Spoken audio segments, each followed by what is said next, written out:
Hi, this is Brenna. I chose the Screwtape Letters by C.S. Lewis. It was a really cool book. I really enjoyed it.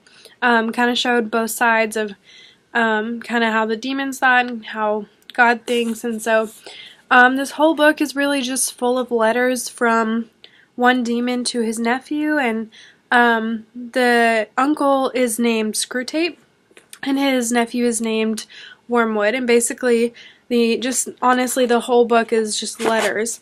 And Wormwood, the nephew, has a patient, which is just a human. And so every demon is in charge of a patient. And their goal in life is to steer that patient away from God and away from Christianity and kind of to the devil and to a path of sin.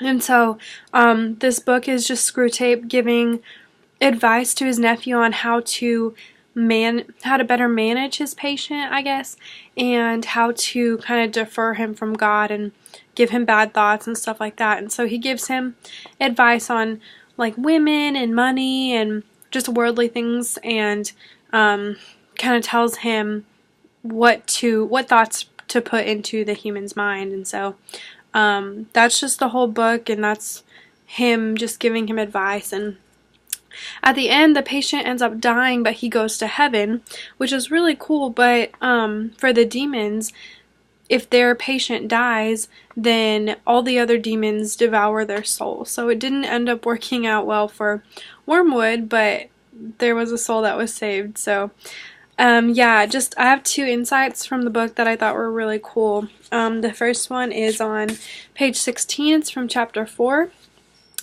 And it says, "It is funny how mortals always picture us as putting things into their minds.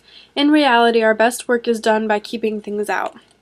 So I like that because it kind of just shows how demons don't necessarily always like to put stuff in our minds, like bad thoughts and stuff like that, but really their goal is to keep thoughts out, like the good thoughts that God gives us, like He loves us and He's there for us and we're worth something. And so the demon's job is just to kind of keep those out of our mind and block those and block us from hearing those, rather than them putting thoughts into our mind like, oh, you're completely worthless or you're ugly or you're stupid.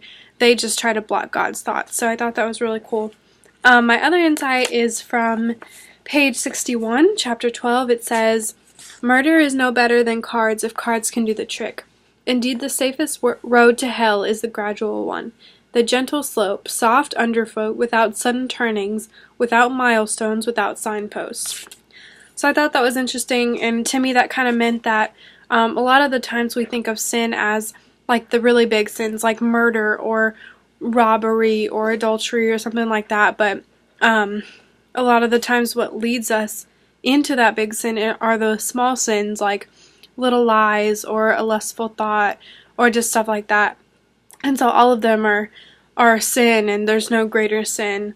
So yeah, that was just kind of what I got out of that. And I just thought it was really cool just to see the demon's perspective, because it shows us not really how God thinks, because that's what we've been taught our whole lives, but it shows us what the devil thinks and demon things. And I just thought C.S. Lewis did a really good job of showing us the complete other side of what we've grown up learning. So yeah, I definitely recommend it. I'll probably read it again in a few years, but